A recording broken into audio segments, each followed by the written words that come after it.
के जेल में डाल देंगे, सुखविंदर जी को, किसी भी को भी पकड़ के जेल में डाल देंगे और सरकार गिरा देंगे। और इस पूरी खबर पर बातचीत करने के लिए हमारे साथ खास मेहमान जुड़ेंगे। सबसे पहले हम बता दें कि हमारे साथ में निजाम फौजदार जो कांग्रेस के प्रवक्ता है वो जुड़े हुए हैं। हमारे साथ अभी थोड़ी देर में विनोद मिश्रा जो हमारे संपादकीय सलाहकार हैं वो भी जुड़ेंगे, और जयराम विप्लव जो कि बीजेपी के प्रवक्ता हैं वो थोड़ी देर पहले जुड़े थे, कुछ तकनीकी कारण की वजह से वो फिलहाल उनका जो कनेक्शन है वो कट गया है, लेकिन उनको जोड़ेंगे। हम शुरुआत करेंगे निजाम फौजदार जी आपके साथ में। निजाम जी, आपसे समझना चाहेंगे कि ये जो पूरी सियासत जिसको कहा जा रहा है, ये कहा जा रहा है कि आर्थिक मोर्चे पर आमने सामने हैं दोनों दल कांग्रेस और बीजेपी, लेकिन दरअसल ये आर्थिक मोर्चा नहीं है, ये एजेंडा ढूंढने की कवायद है, ऐसा कह रही है बीजेपी। क्या कहेंगे आप? देखिए, बीजेपी का नैरेटिव ये है कि यहां से टोपी निकालें और वहां टोपी पहना दें। उनका कहना है कि सीतारमन कहती हैं कि मेरे रिस्पॉन्सिबिलिटी नहीं है कि मैं फिनेंस कमीशन से कितना आता है कितना जाता है। प्राइम मिनिस्टर कहते हैं कि मुझे नहीं मालूम और मैं कह नहीं सकता कि मेरे पास कितना आता है कितना जाता है, मैं इसका जिम्मेदार नहीं हूं। मैं ये पूछना चाहता हूं कि पिछले 10 साल में प्रधानमंत्री ने 80 करोड़ लोगों को लाभार्थी बनाने का जो स्मारक उन्होंने स्थापित किया है उसका जवाब कौन देंगे? ये कहते हैं कि हम 80 करोड़ लोगों को 5 केजी चावल या अनाज देते हैं, उसका नमक का उस नमक का हमें हिसाब देना चाहिए, हमें उसका नमक का कहते हैं कि ये मेरी देन है। मैं पूछना चाहता हूं कि जब कर्नाटक में 28,000 फैक्ट्रीज हैं और यूपी में सिर्फ करीब 20,000 और बिहार में करीब 2,000 फैक्ट्रीज हैं बिहार में, और हर जगह जो कहते हैं कि नॉर्दर्न बेल्ट में इन्होंने भारत को विकसित क्यों नहीं किया, भारत को विकसित करने में इनकी कौन सी विफलताएं हैं। इन्होंने भारत को विकसित बनाने की जो कहते हैं कि हमने बना दिया, 5 ट्रिलियन बना देंगे, 5वां लार्जेस्ट इकोनॉमी हमने बना दिया है, फिर से 3 बना देंगे। इस बनाने और लोगों के हाव स्वभाव और उनकी जो ग्राउंड रियलिटीज है उसमें कितना अंतर है ये हमें जानना है। 80 करोड़ लोग लाभार्थी हो जाते हैं, लेकिन हम 5वां सबसे बड़ा आर्थिक देश है। हमें पूछना चाहिए कि जब साउथ इंडिया में पर कैपिटा इनकम करीब 2.5 लाख रुपए है, नॉर्दर्न स्टेट्स में 80,000 70,000 रुपए क्यों है? हमें ये पूछना चाहिए कि वहां पे स्कूल और कॉलेज, यानी कि आप नॉर्थ और साउथ का जो अंतर है, जो सियासत की बात कही जा रही है, आप भी उसकी बात कर रहे हैं कि नॉर्थ और साउथ में अंतर क्यों है। और दूसरी बात, आपको दिक्कत इस बात की है कि 80 करोड़ लोगों को क्यों भोजन दिया जा रहा है, आखिर ऐसा क्यों है? 5 ट्रिलियन डॉलर इकोनॉमी की जब बात कर रहे हैं तो क्यों दिया जा रहा है, आपको उससे परेशानी है? फिलहाल नहीं देना नहीं, हम नहीं कह रहे, मैं ये नहीं कह रहा हूं कि क्यों दे रहे हैं, मैं ये सवाल पूछ रहा हूं कि आपने ये स्थिति पैदा कैसे की कि आपको 80 करोड़ लोगों को 5 केजी चावल देने का, तो उसके लिए व्हाइट पेपर तो ला रहे हैं वो। चलिए, जयराम विप्लव जी इसका जवाब देंगे। व्हाइट पेपर तो लेकर आ रहे हैं जयराम विप्लव जी। ये कह रहे हैं कि दरअसल दक्षिण के राज्यों में 2000 जी निखिल भाई एक सेकेंड, 2014 से लेकर 2024 तक करीब 30 करोड़ लोगों को इन्होंने बिलो द पॉवर्टी लाइन उन्होंने धक्का देकर उनको नीचे पाताल में पहुंचा दिया है। अच्छा, ये आंकड़ा आप लेकर आए होंगे। दरअसल ये आंकड़े जो है, ये आंकड़े आप कहां से लाए हैं जनाब? ये आंकड़े आप कहां से लाए हैं निजाम फौजदार जी, ये आप जरूर बताइएगा। ये आंकड़े आप कहां से लाए हैं ये जरूर बताइएगा। लेकिन जयराम विप्लव जी को जोड़ेंगे। जयराम विप्लव जी, ये जो आंकड़े हैं, चलिए आपको फिर जोड़ेंगे, आपको फिर लाएंगे निजाम फौजदार जी। जयराम विप्लव जी, ये जो जिन आंकड़ों के साथ में आए हैं, दरअसल मेरा ये कहना था कि एजेंडा की तलाश में है जो विपक्षी दल है कांग्रेस समेत। इनका कहना है नहीं जी, जो दक्षिण का विकास है वो अवरुद्ध हो गया है, जो उत्तर दक्षिण है उसमें एक गहरी खाई आ गई है, और ये 10 वर्षों के शासनकाल के दौरान हुआ, पहले बिल्कुल सब ठीक ठाक था। देखिए, सबसे पहले तो इनको समझने की आवश्यकता है कि ये जो लाभार्थियों की बात वो कर रहे हैं, वो विशेष परिस्थिति कोरोना महामारी के बाद पैदा हुई, और उस दौरान जब पूरी दुनिया भुखमरी के कगार पर थी, गरीबों का चूल्हा नहीं जल रहा था, लोगों ने अपने नागरिकों को, अनेक बड़े बड़े देशों ने उनकी हालत पर छोड़ दिया था, तब भारत की सरकार ने मानवता का श्रेष्ठ उदाहरण प्रस्तुत किया और आज भी उस योजना को कंटिन्यू रखा है, ताकि जो बीपीएल से ऊपर लाने का प्रयास नरेंद्र मोदी जी के 10 वर्षों के शासनकाल में हुआ, जिसका असर आज 25 करोड़ लोग इस देश में गरीबी रेखा से ऊपर उठे हैं, और उस बात को राष्ट्रीय और अंतर्राष्ट्रीय संस्थाओं द्वारा उस आंकड़े को प्रस्तुत किया गया है। बीच में अरे ये राहुल गांधी पप्पू वाला आंकड़ा नहीं है, सुन लीजिए, ये IMF का आंकड़ा है। आप बीच में अगर बोलेंगे, नहीं, देखिए ऐसा ना, एक एक करके बोलिए। निजाम फौजदार जी, गलत बात है। निजाम फौजदार जी, आपसे 30 करोड़ का आंकड़ा जो आपने दिया था वो भी आपसे नहीं पूछा गया। वो 30 करोड़ का आंकड़ा आपसे नहीं पूछा गया। आप जब पूछना होगा तो आपकी बारी आएगी तो पूछिएगा। ये बिल्कुल गलत बात है। जयराम विप्लव जी, आप अपनी बात जारी रखें। मैं पीसीआर से रिक्वेस्ट करूंगा, जयराम विप्लव जी की आवाज केवल रखें। जी, निजाम फौजदार जी का ऑडियो डाउन कर दीजिए, ये नहीं चलेगा। चलिए, देखिए, मैं उनकी बात, यही तो है, हम अगर श्वेत पत्र ला रहे हैं तो आप लाइए ना, काला पत्र लाइए, लाल पत्र लाइए, पीला लाइए, जनता तय करेगी किसके पत्र में सच्चाई है। और मैं जो आंकड़े दे रहा हूं, ये IMF से लेकर के भारत के सरकार के विश्वसनीय आंकड़े हैं, और उन आंकड़ों के आधार पर मैं ये बात कह रहा हूं। तो आज अगर लोगों को अनाज दिया जा रहा है तो उनका जीवन स्तर और ऊपर उठ रहा है। अनाज की चिंता से मुक्त होकर उस पैसे को वो अपने जीवन स्तर को ऊपर उठाने में खर्च कर रहे हैं। अब आते हैं मुद्दों पर। इनका मुद्दा क्या है? देखिए, एक एक करके फेल हो गए, तो लगातार भ्रष्टाचार का आरोप लगाया इन्होंने, कोई आरोप चस्पा नहीं कर पाए। इन्होंने अब एक मुद्दा पकड़ लिया है ओबीसी को लेकर के, जाति जनगणना को लेकर के, तो 4 राज्यों में, अभी 5 राज्यों में इन्होंने चुनाव में उस पे मुद्दा उठाया और हार का सामना किया। अब इनको लग रहा है कि एकमात्र लक्ष्य है उत्तर बनाम दक्षिण की लड़ाई को पैदा करें, और भारत में इस लड़ाई को जो वामपंथियों ने इसको खाद पानी देकर पाला पोसा बड़ा किया था, द्रविड़ वर्सेस आर्य की लड़ाई, आर्य बाहर से आए थे, दक्षिण उत्तर, और अब इस लड़ाई को इस कदर ये ले जाना चाहते हैं ताकि शायद इनको सफलता मिले। लेकिन आज ही का खबर देख लीजिए ना, टीडीपी को लेकर मीडिया में क्या खबर चल रही है, आज उत्तर भारत में जयंत चौधरी को लेकर क्या खबर चल रही है। तो ये इंडी अलायंस के एक एक साथी छोड़कर जा रहे हैं। राहुल गांधी वो विश्वसनीयता क्यों नहीं बना पा रहे? ठीक है, आज इनके ऊपर कोई विश्वास करता है? आपको पॉइंट आ गया, भारत की जनता पॉइंट आ गया जयराम विप्लव जी, ठीक है, आपका पॉइंट आ गया। विनोद मिश्रा जी, आपको इसमें जोड़ना चाहूंगा। इससे पहले मैं आपके पास आऊंगा, निजाम फौजदार जी। विनोद मिश्रा जी, ये जो बात हो रही है कि आर्थिक मोर्चे पर आमने सामने, दरअसल आर्थिक मोर्चे के बहाने ये जो एजेंडा ढूंढने की कवायद है, यही इसी सवाल के साथ मैंने शुरुआत की थी। आपको क्या लगता है कि एजेंडा ढूंढने की कवायद है, सचमुच आर्थिक मोर्चे जैसी कोई चीज है? मैं पहले निजाम साहब के ही इस पे आता हूं। निजाम साहब जो अभी डेटा प्रस्तुत कर रहे थे, तो ये निखिल देखिए, 100 दिन से कम ही रह गए हैं चुनाव में, और ये पूरे इंडिया अलायंस के जो इंडिया गठबंधन है, जो अभी कह रहे थे, अभी बीजेपी पे प्रवक्ता भी बता रहे थे कि आपके अभी तक अलायंस को तो आप साथ नहीं रख पाए, आप देश को कहाँ से साथ रख पाएंगे। इस मुद्दे को लेके समझने की ज़रूरत ये है कि आज का ही देख लीजिए कि डेटा जो बात ये प्रस्तुत कर रहे थे, तो राहुल गांधी अभी जो भारत जोड़ो न्याय यात्रा में हैं, उन्होंने प्रधानमंत्री मोदी के ही जाति पे सवाल उठाया, और उन्होंने कहा कि प्रधानमंत्री मोदी ने जो पार्लियामेंट में अपनी जात की बताई, और प्राइम मिनिस्टर ने कहा था कि भाई तुम जो जात गिन रहे हो, जिस ओबीसी की बात कर रहे हो, सबसे बड़ा ओबीसी यहाँ है।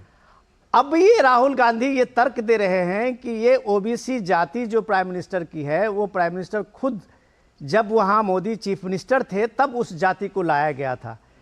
कमाल की बात यह है कि वो लोग जो लोग उनको ये डेटा दे रहे हैं, जो लोग ये नैरेटिव बता रहे हैं, वो ये नहीं बताते हैं कि ये कांग्रेस के सरकार में लाया गया था, और कांग्रेस के सरकार में उस जाति को ओबीसी में रखा गया, तो पिछड़े वर्ग में रखा गया, और ये राहुल गांधी को नहीं पता। तो ये डेटा का जो ये मैनिपुलेशन है, तो ये सिर्फ है कि आप जो ये बड़ा बड़ा एजेंडा बना रहे हैं, वो एजेंडा आपकी क्यों नहीं टिक पा रही है। इसका पीछे का एक और तर्क सुन लीजिए कि अभी जो राहुल गांधी जाति की बात कर रहे हैं, जाति जनगणना की बात कर रहे हैं, क्या वो ये बात जानते हैं कि अभी भी देश में 1931 ईस्वी की 31 का जो जनगणना था वही जनगणना का कमोबेश जाति गणना का आधार बनाया गया। अब उस 1931 में 2000 के लगभग जातियां थी। मंडल कमीशन में आते आते 3500 के लगभग जातियां हूं। अब बिहार सरकार ने अभी जो जाति गणना कराई है उस जाति गणना में 35,000 से ज्यादा जाति उपजातियां हैं। तो अब आप ये बताइए कि राहुल गांधी जो ये भ्रम पैदा कर रहे हैं वो वही भ्रम अभी आप ये देखिए कि कर्नाटक के जिस तरह सरकार पूरी कैबिनेट, एक विधानसभा का सत्र वहां चल रहा था और पूरी कैबिनेट यहां जंतर मंतर पे धरना पे बैठी हुई थी कि वो ये बताने के लिए देश में कि ये फाइनेंशियल एट्रोसिटीज है, वो नाम दिया था। उन्होंने हैशटैग बताया, देश के प्रमुख अखबारों में, हिंदी और अंग्रेजी अखबारों में उसका बड़ा बड़ा इश्तिहार छपा था। तो ये बात शायद फैजदार साहब हमसे ज्यादा बेहतर जानते होंगे कि 89 लाख करोड़ से ज्यादा का कर्ज राज्यों पे है और राज्यों का कर्ज जो है उनके जीडीपी के अब कम से कम कई राज्यों का 40 से 50% के बीच में है। तो फौजदार साहब अगर इस डेटा को आप दुरुस्त नहीं करेंगे तो फाइनेंस कमीशन की जो रिपोर्ट है कम से कम उसको भी देख लीजिए, आरबीआई की रिपोर्ट को देख लीजिए। तो इसलिए कल प्राइम मिनिस्टर मोदी ने आपको जो जवाब दिया था वहां पार्लियामेंट में, राज्यसभा में, वो इसलिए दिया था कि आप जो नैरेटिव कर रहे हैं, सत्ता के लिए इतनी जल्दीबाजी और इतनी अकुलाहट दिखा रहे हैं, तो इसका जवाब आपको देश देगा। और इसलिए दे रहा है कि आपके कोई अलायंस आप पे भरोसा करने वाला नहीं है। अभी की खबर मैं तुरंत का बता रहा हूं कि आम आदमी पार्टी ने प्रेस कॉन्फ्रेंस करके बताया है कि मेरा कोई भी अभी इंडिया गठबंधन से अलायंस नहीं है। उसने असम के लिए भी और पंजाब के लिए भी अपना पार्टी का, अपने सीट का उसने अनाउंस कर दिया है। तो आप बताइए कि जब आप जिस अलायंस के पीछे 4 महीने से पड़े हुए थे, इतने बड़े 4 बड़ी आपने समारोह और गठबंधन की बैठकें की थी, नतीजा उसका ये है, तो ये फॉल्स डेटा को लेके आप कौन सा नैरेटिव बना लेंगे? जी, फिलहाल इस चर्चा को जारी रखेंगे, लेकिन रुकेंगे एक छोटे से ब्रेक के लिए। आप लोग कहीं मत जाइएगा, जल्द हाजिर होंगे। हो बिजनेस बढ़ाना, गुड़िया को पढ़ाना या मिसेस के साथ वेकेशन, लो मुथूट फाइनेंस गोल्ड लोन, भरोसा इंडिया का। मुथूट फाइनेंस भारत का नंबर 1 सबसे भरोसेमंद financial services brand. Gold loan के लिए अभी कॉल करें 1-800-313-1212। यारो, शादी तो मैं प्रीति से ही करूंगा। कॉलेज टॉप करके अच्छी सी नौकरी लूंगा, झट से प्रीति को प्रपोज कर दूंगा और फैमिली हॉलिडे स्पेन में। वाह यार, मैं तेरी प्लानिंग का बड़ा फैन। तू आज ही एसबीआई में अपना सेविंग्स अकाउंट ओपन कर ले और अपने स्पेन हॉलिडे की सेविंग शुरू कर। एसबीआई सेविंग्स अकाउंट के साथ पाइए सेफ, सिक्योर, कन्वीनियंट बैंकिंग और ग्रेट कस्टमर सर्विस। एसबीआई, देश का फैन। अरे भाई, तुम्हें तो बहुत खांसी आ रही है। चलो, पास में ही आयुष्मान आरोग्य मंदिर है, दिखा दूं। जांच और उपचार दोनों मुफ्त हो जाएगा। और अगर कुछ बड़ा निकल गया तो आयुष्मान कार्ड है ना, 5 लाख तक मुफ्त उपचार कहीं भी कभी भी। मोदी जी की गारंटी है ये। तेरे पापा मेरे सामने ही बनवाए थे कार्ड। और बताऊं, मोदी जी ने प्रधानमंत्री भारतीय जन औषधि केंद्र खुलवाकर महंगी दवाइयों से मुक्ति दिला दी है हम सबको।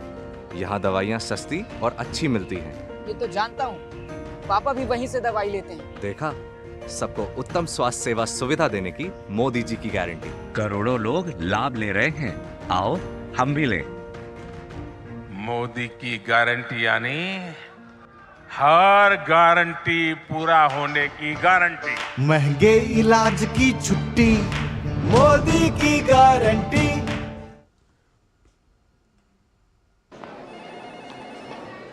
सर, आप बहुत लकी हैं कि आपके बेटे ने हेल्थ इंश्योरेंस और बाकी सारी फॉर्मेलिटीज टाइम से पूरी कर दी है। अब आप घर जा सकते हैं। मेरा बेटा? तो फिर आप? पॉलिसी बाजार। क्लेम के टाइम पे हमेशा आपकी हेल्प को तैयार। पॉलिसी बाजार, 1 करोड़ का हेल्थ इंश्योरेंस सिर्फ 390 रुपए महीने से शुरू। स्वागत है आपका ब्रेक के बाद, और हम चर्चा कर रहे हैं कि आखिर जो आर्थिक एजेंडा है क्या सचमुच उसको लेकर आमने सामने है या नॉर्थ साउथ डिवाइड जैसी कोई पॉलिटिक्स है। जयराम विप्लव बीजेपी के प्रवक्ता हमारे साथ जुड़े हुए हैं, निजाम फौजदार कांग्रेस के प्रवक्ता जुड़े हैं और हमारे संपादकीय सलाहकार विनोद मिश्रा इस खबर पर जुड़े हुए हैं। निजाम फौजदार, आपके पास आते हैं। आप बहुत देर से कुछ कहना चाह रहे हैं, लेकिन जो मूल प्रश्न है उस पर भी जवाब दीजिएगा कि आर्थिक जो एजेंडा है दरअसल, उसके अलावा एजेंडा कहीं ना कहीं पॉलिटिकल भी है और उसको समझने की जरूरत है। आप लोग तो भली बात समझ रहे हैं। नहीं सॉरी निखिल साहब जी, एक जब 2014 में सरकार बदली थी तब पूरे देश का सेंट्रल गवर्नमेंट का ये लोन डेट था 55 लाख करोड़ रुपए।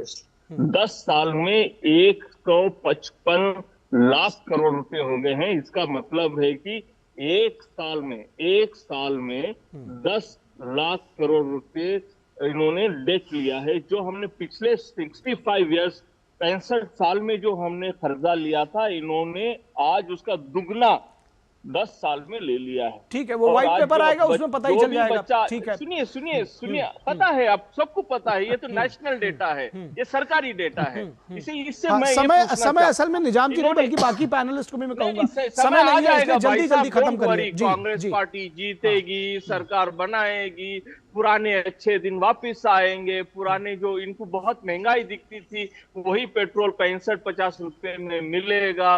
वही गैस जो पहले 350 रुपए में बिकता था आज भी इलेक्शन के बाद फिर 350-400 रुपए में बिकने लगेगा।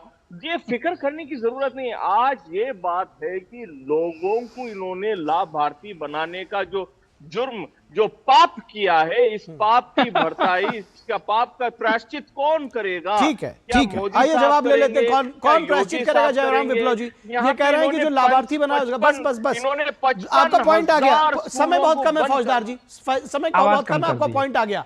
जयराम विप्लव जी बहुत जल्दी से जवाब दीजिए, बहुत जल्दी से जवाब दीजिए। निखिल जी, यह कांग्रेस पार्टी की मानसिकता का इन्होंने प्रदर्शन किया है।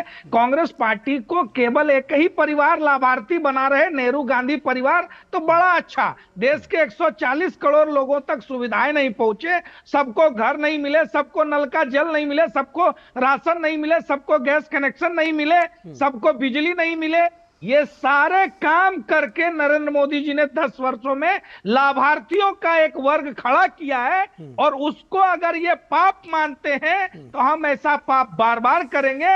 और भारत की जनता इसे पुण्य समझते हुए नरेंद्र मोदी जी को हर बार अपना आशीर्वाद प्रदान करेगी। खड़गे जी ने जो कहा है, उनके मुंह में घी शक्कर, अब की बार 400 पार, फिर से मोदी सरकार। और सपनों में खोए रहे राहुल जी, उनको भी कुछ ना कुछ मिलेगा ही। ठीक है, विनोद मिश्रा जी, ये दरअसल मैं फिर आपके पास आऊंगा और क्लोजिंग कमेंट्स चाहूंगा कि जिस तरह से ये हमने शुरुआत में कही कि दरअसल एजेंडा ढूंढने की बात कही जा रही है, लाभार्थी वर्ग, गरीब वर्ग, पीएम कहते हैं कि गरीबों का एक अलग क्लास है, और दरअसल जो जातिवाद की बात होती है, जो पिछड़ेपन की बात होती है, उन्होंने कहा कि कोई भी जाति गरीबी से ऊपर नहीं हो सकती और उन्हीं को दूर करने की कोशिश की जा रही है। लेकिन सबसे पहले तो ईमानदारी से फौजदार साहब को इस बात को समझना चाहिए कि ये 10 साल से पहले भी सरकारें रही होगी। ये 70-75 साल हुए हैं इस देश के। जो डेवलपमेंट है उसमें अगर सबकी, सारे सरकारें की अपनी अपनी भागीदारी रही है, तो नाकामयाबियों में भी सारे सरकारें की अपनी भागीदारी रही है। ये सब कुछ इसी 10 साल में नहीं है। लेकिन सबसे इंपॉर्टेंट चीज जो मैं कह रहा हूं, जो फौजदार साहब अभी एजेंडे को लेके जिस तरह से स्ट्रगल कर रहे हैं उनकी पार्टी, राम मंदिर निर्माण और भव्य राम मंदिर में रामलला के प्राण प्रतिष्ठा के बाद इस देश की जो एक सांस्कृतिक चेतना, और पूरे देश उत्तर से दक्षिण और पूरब से पश्चिम तक, ये सारे जितने भी पॉलिटिकल नैरेटिव थे, वो सारे नैरेटिव एक तरह से आप मान लें कि ये देश में खत्म हो गया है। तो भव्य राम मंदिर के में रामलला के प्रतिष्ठा के साथ पॉलिटिकल पार्टी के साथ में प्रॉब्लम ये है कि उनके पास में कुछ इस तरह के एजेंडे नहीं बन पा रहे हैं जो सीधे सीधे मोदी की गारंटी वाली गाड़ी को चुनौती दे सके जी। अब इस चुनौती देने के इसमें आप ये इस तरह के उत्तर दक्षिण से लेके जाति, मजहब, धर्म, इधर उधर, तो आपको जनता पूछ रही है कि तुम्हारा ध्यान किधर है।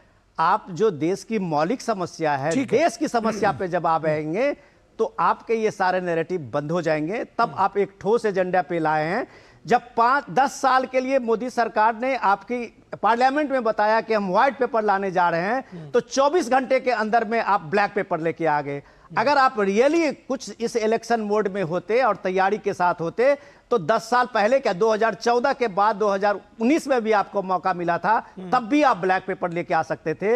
लेकिन आप श्वेत पत्र लाने की बात जब मोदी सरकार ने की तो उसके 12 घंटे के बाद आप ब्लैक पेपर लेके आ गए। ठीक है। तो लोग समझ रहा है कि आप गोल पोस्ट जो चेंज कर रहे हैं इधर से उधर, तो आप लपकने की कोशिश में एजेंडे को लेकर दरअसल विपक्ष कहीं ना कहीं उलझा है, अपनी अपनी सियासत है। निजाम फौजदार जी, वक्त बस इतना है और सभी को धन्यवाद दूंगा। निजाम जी, फौजदार जी आपको भी, जयराम विप्लव जी आपको भी, और विनोद मिश्रा जी आपको भी इस पूरी चर्चा में जुड़ने के लिए। तो इस वक्त के इस अंक में बस इतना ही, इजाजत दीजिए, नमस्कार।